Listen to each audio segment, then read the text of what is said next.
Assalamualaikum warahmatullahi wabarakatuh. Perkenalkan, nama saya Gina Rizky Nazifah. Saya dari kelompok 13 dengan judul makalah yaitu Pendidikan Humanisme dalam Perspektif Pendidikan Islam. Langsung saja, pada kesempatan ini saya akan membahas tentang pengertian dari pendidikan humanisme dalam pendidikan Islam dan juga bagaimana konsep dari pendidikan humanisme dalam pendidikan Islam itu. Baik, langsung saja ke poin yang pertama, yaitu pengertian dari pendidikan humanisme dalam pendidikan Islam.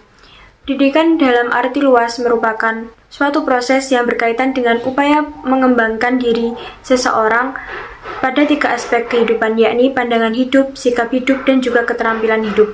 Pendidikan berperan menyiapkan generasi muda untuk menjalankan kehidupan yang memenuhi tujuan hidupnya secara lebih efektif dan efisien. Pendidikan membimbing dan membentuk diri manusia menuju masa depan yang lebih gemilang. Sedangkan kata dari humanisme memiliki banyak pengertian. Jika dilihat dari sisi kebahasaan, istilah humanisme ini berasal dari kata Latin humanus yang mempunyai akar kata dari kata homo yang berarti manusia. Humanus berarti sifat manusiawi atau sesuai dengan kodrat manusia.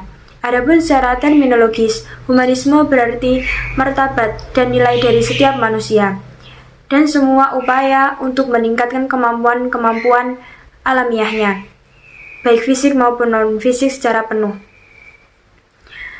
Humanisme sebagai sekumpulan gagasan atau sikap dan kepercayaan yang didasarkan pada kemampuan diri manusia sebagai sumber penemuan nilai-nilai yang mutlak diperlukan untuk membina kehidupan. Pendidikan humanisme memandang bahwa peserta didik adalah manusia yang mempunyai potensi dan karakteristik yang berbeda-beda. Karena itu, dalam pandangan ini, peserta didik ditempatkan sebagai subjek sekaligus objek pembelajaran, sementara guru diposisikan sebagai fasilitator dan mitra dialog peserta didik. Pendekatan pembelajaran humanisme memandang manusia sebagai subjek yang bebas merdeka untuk menentukan arah hidupnya. Terdapat beberapa prinsip dasar yang penting diperhatikan di dalam penyelenggaraan dari pendidikan bagi seorang individu manusia. Salah satunya dari prinsip tersebut adalah bahwa setiap individu dilahirkan dan ditakdirkan mempunyai atribut permanen. Setiap orang mempunyai kekhasan masing-masing secara individual. Dalam dunia pendidikan, bentuk khas dari atribut permanen ini adalah prestasi setiap individu. Prinsip dasar semacam ini memberi pemahaman bahwa dasar pembelajaran anak atau individu tidak lagi dapat dilaksanakan dengan pola yang seragam, apalagi jika dalam penyelenggaraan pendidikan yang menggunakan asumsi pukul rata. Pendidikan humanisme bukan berarti mengesampingkan perkembangan kognitif atau intelektual peserta didik. Pendidikan humanisme memandang bahwa perkembangan kognitif atau intelektual sama pentingnya dengan afektif siswa yang harus dikembangkan dan merupakan aspek terpenting dalam pendidikan. Jelaslah bahwa pendidikan humanisme berorientasi pada pengembangan manusia, menekankan pada nilai-nilai manusiawi dan nilai-nilai kultural dalam pendidikan. Sasaran pokok pendidikan humanisme adalah membentuk anggota keluarga masyarakat dan warga negara baik yang memiliki jiwa demokratis, bertanggung jawab, memiliki harga diri, kreatif, rasional, objektif, tidak berprasangka, mawas diri terhadap perubahan dan pembaruan, serta mampu memanfaatkan waktu senggang secara efektif. Humanisme dimaknai sebagai potensi atau kekuatan individu untuk mengukur dan mencapai ranah ketuhanan atau transendensi, serta mampu menyelesaikan persoalan-persoalan sosial.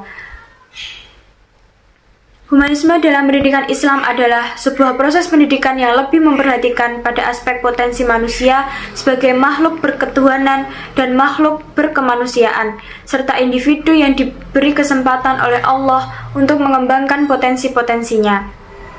Disinilah urgensi pendidikan Islam sebagai proyeksi kemanusiaan atau humanisasi itu. Yang kedua, yakni konsep pendidikan humanisme dalam pendidikan Islam. Teori pendidikan humanisme muncul pada tahun 1970-an yang bertolak dari 3 teori filsafat, yaitu pragmatisme, progresivisme, dan eksistensialisme.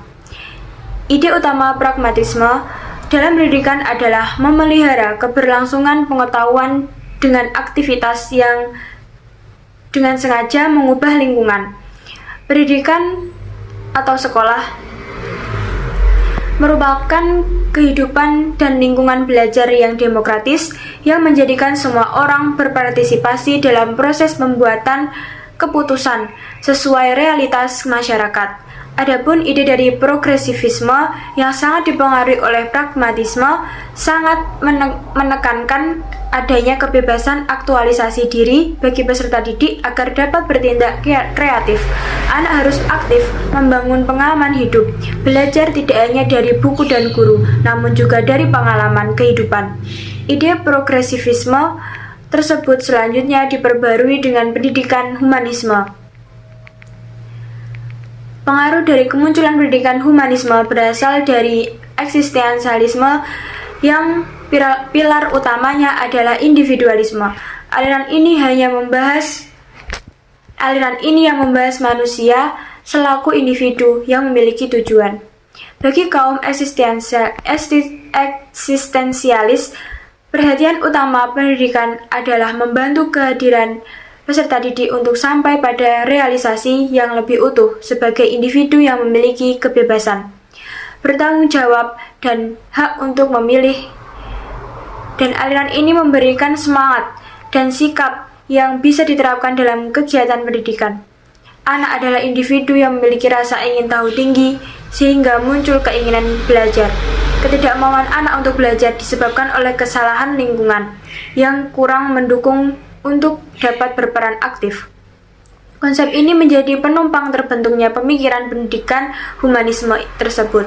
Konsep utama dari pemikiran pendidikan humanisme menurut Mangunwijaya adalah menghormati harkat dan martabat manusia. Hal mendasar dalam pendidikan humanisme adalah keinginan untuk mewujudkan lingkungan belajar yang menjadikan peserta didik terbebas dari kompetisi yang hebat, kedisiplinan yang tinggi, dan takut gagal. Pemikiran pendidikan humanisme memandang manusia sebagai manusia, yaitu makhluk ciptaan Allah SWT dengan segala fitrahnya. Fitrah adalah potensi yang baik. Hal tersebut menurut Malik Fajar ditandai dengan kepemilikan hak hidup dan hak asasi manusia. Konsep humanisme dalam praktik pendidikan Islam dirumuskan dalam beberapa agenda utama. Yang pertama, bahwa pendidikan yang dirancang hendaknya memperhatikan aspek pengembangan semua potensi yang dimiliki oleh manusia. Potensi yang dimiliki oleh manusia harus diarahkan untuk kebahagiaan di dunia maupun di akhirat. Yang kedua, pendidikan harus memperhatikan prinsip-prinsip kemanusiaan. Sejatinya dalam arti hubungan antara murid dan guru harus didasarkan pada hubungan yang saling menghargai dan saling menghormati, sehingga proses pembelajaran bersifat kondusif. Yang ketiga, pendidikan Islam harus mengutamakan kurikulum yang humanisme. Dalam konteks aplikasi pendidikan Islam, kurikulum dirancang berdasarkan potensi anak didik, baik potensi psikis maupun potensi fisiknya. Yang keempat, pendidikan Islam harus menempatkan semangat egalitarianisme dalam proses pembelajaran, sehingga terciptanya suasana demokratis dan emansipatif. Mungkin itu yang dapat saya sampaikan, kurang lebihnya saya pribadi mohon maaf yang sebesar-besarnya. Akhirul kalam, wassalamualaikum warahmatullahi wabarakatuh.